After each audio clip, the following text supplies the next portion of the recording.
MLC चुनाव को बीते अब काफी टाइम हो गया है। जीत हार पर भी लंबा चर्चा बीत चुका है।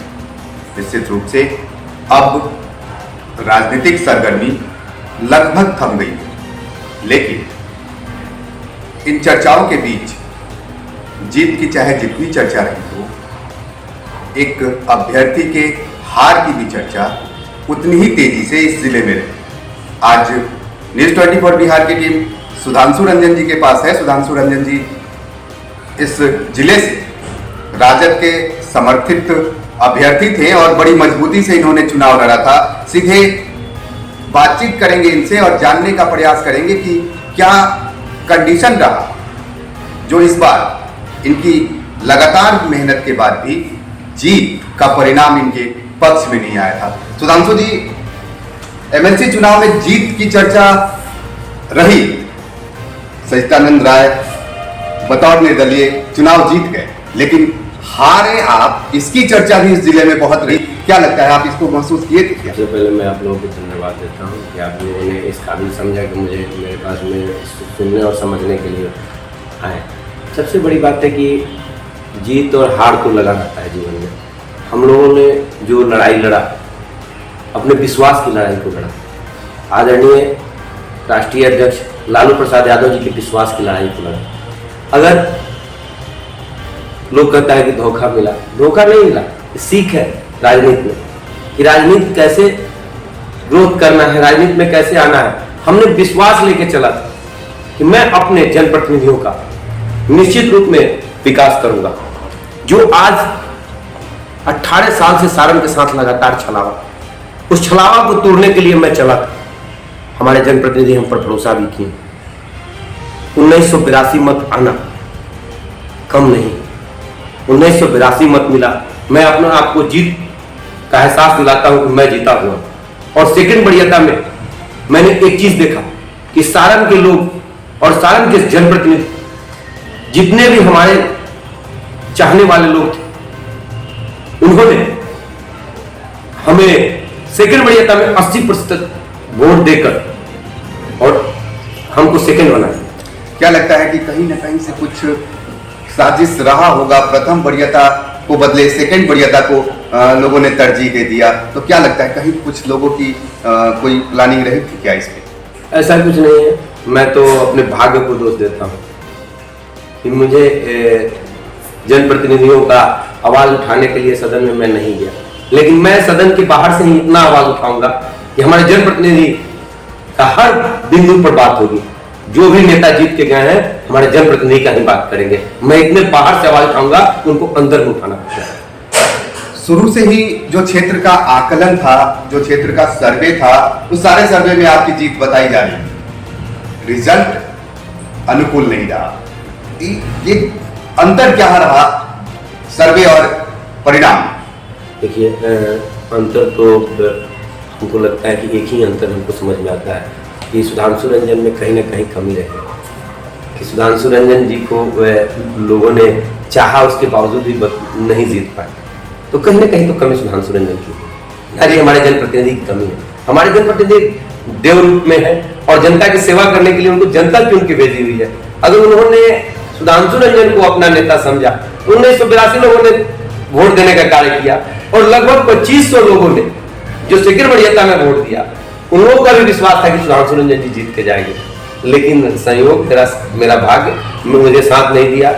सारण के जितने भी जनप्रतिनिधि थे, चाहे वो जिस दल के थे, सुधांशु रंजन को अपना नेता मान चुके थे और आज भी अपना नेता सुधांशु रंजन को मानते हैं। इसके लिए मैं उनको धन्यवाद देता हूं और लाख कोटि कोटि धन्यवाद देने का कार्य करता हूं। परिणाम आने के बाद एक चर्चा भी सोशल साइट पर तेजी से मूव हुई थी। महाभारत के बाद राजनीतिक अभिमन्यु की संज्ञा सुधांशु रंजन को भी दी गई थी।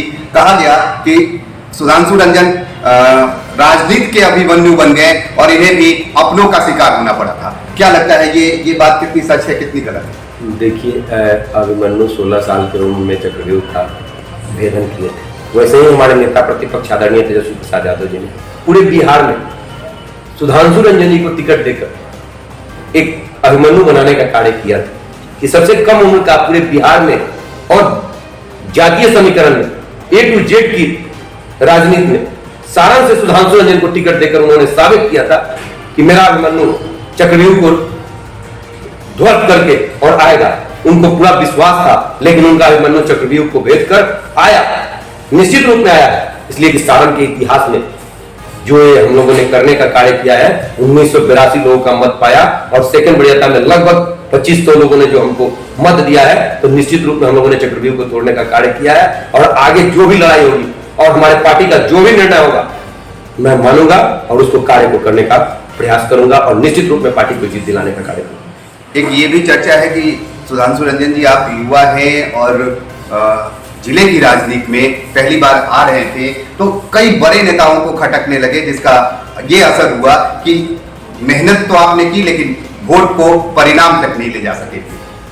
ये हमारे छोटे कार्यकर्ता, बड़े कार्यकर्ता, रूट लेवल पर जो बूथ लेवल के कार्यकर्ता जो भी हैं, उन्होंने सघन मेहनत किया।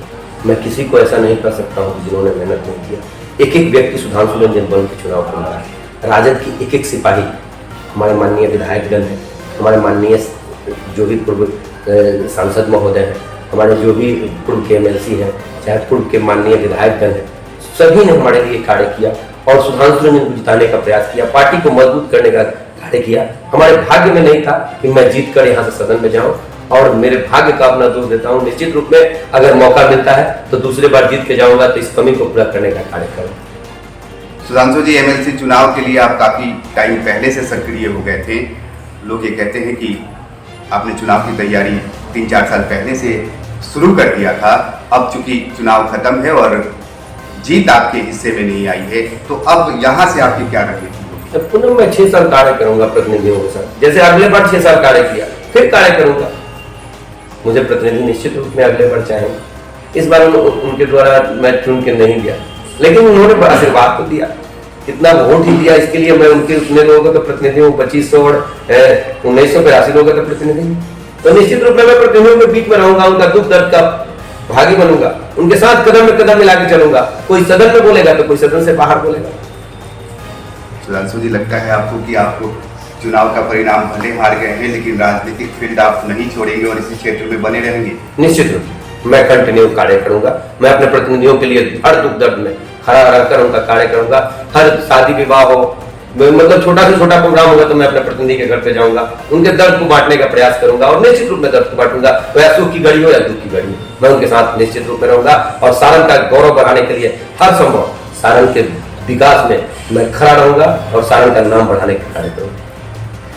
सुधांशु जी, बड़े स्तर पर जनप्रतिनिधियों को की भी आपसे बड़ी हमदर्दी है, क्योंकि अब परिणाम आने के बाद बहुत सारे क्षेत्रों में आप उनसे मिल नहीं सके हैं, जा नहीं सके हैं। तो आज इस इंटरव्यू के माध्यम से अपने उन समर्थकों को, उन कार्यकर्ताओं को क्या कहना चाहिए? जी, मैं एक कार्यक्रम चला रहा हूँ जो मैं पहले भी मांझी से शुरू किया था। यात्रा सबसे पहले बाबा हरियाणा का आशीर्वाद लेकर और फिर मांझी से मैंने यात्रा शुरू किया था। वैसे ही मैं पुनः मांझी से आशीर्वाद यात्रा शुरू कर दिया हूँ और लगातार मांझी में भ्रमण चल रहा है। मांझी भ्रमण, एक विधानसभा का भ्रमण हर 2 दिन, 4 दिन, 5 दिन, 10 दिन में खत्म हो रहा है। हम लोग को समय लगता है, क्योंकि एक आदमी से मिलना, उनके दरवाजे तक पहुंचना। मैं यात्रा शुरू कर दिया हूँ और इस यात्रा में मैं उनको आश्वस्त करना चाहता हूँ प्रतिनिधियों को कि आपके साथ मैं हूँ और आपके साथ मैं 6 साल रहूंगा। मैं आपका प्रतिनिधि बन के रहूंगा, मैं सदन के बाहर खड़ा होकर आपकी आवाज को लड़ूंगा। इसलिए सभी प्रतिनिधि के घर में डोर टू डोर जाने का काम करूंगा और निश्चित रूप में प्रतिनिधि हमको आशीर्वाद देंगे। इस बार नहीं, अगले बार जाना तो तय है और लड़ने का तो जो बीरा उठा लिया है, तो निश्चित रूप में प्रतिनिधि के नहीं लड़ूंगा। और अपने जनमानस को संदेश देना चाहता हूँ कि जो आपने प्रेम दुलार दिया सारण में और सुधांशु रंजन के नाम को बढ़ाने के लिए जो आपने किया, मैं आपका कोटि कोटि धन्यवाद देता हूँ। मैं आपका आभार कभी भूल नहीं सकता हूँ कि जो आपने मुझे अब इस लायक समझा और सुधांशु रंजन को आज एक आम सुधांशु रंजन को एक बड़े लीडर के रूप में बनाने का कार्य। हमारे बीच MLC के प्रत्याशी, राजद समर्थित प्रत्याशी सुधांशु रंजन जी थे। चुनाव परिणाम इनके पक्ष में नहीं आया था, लेकिन इसके बाद भी मजबूती से अड़े हुए हैं।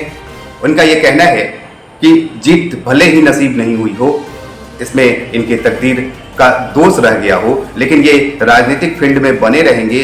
जिन प्रतिनिधियों ने इन्हें अपना समर्थन दिया है, उनके पक्ष में आज खड़े हैं और मजबूती से उनकी आवाज बनते रहेंगे। भले ही सदन में वे आवाज नहीं उठा सकेंगे, लेकिन सदन के बाहर क्षेत्र में उनके साथ कंधा से कंधा मिलाकर उनकी आवाज बनते रहेंगे।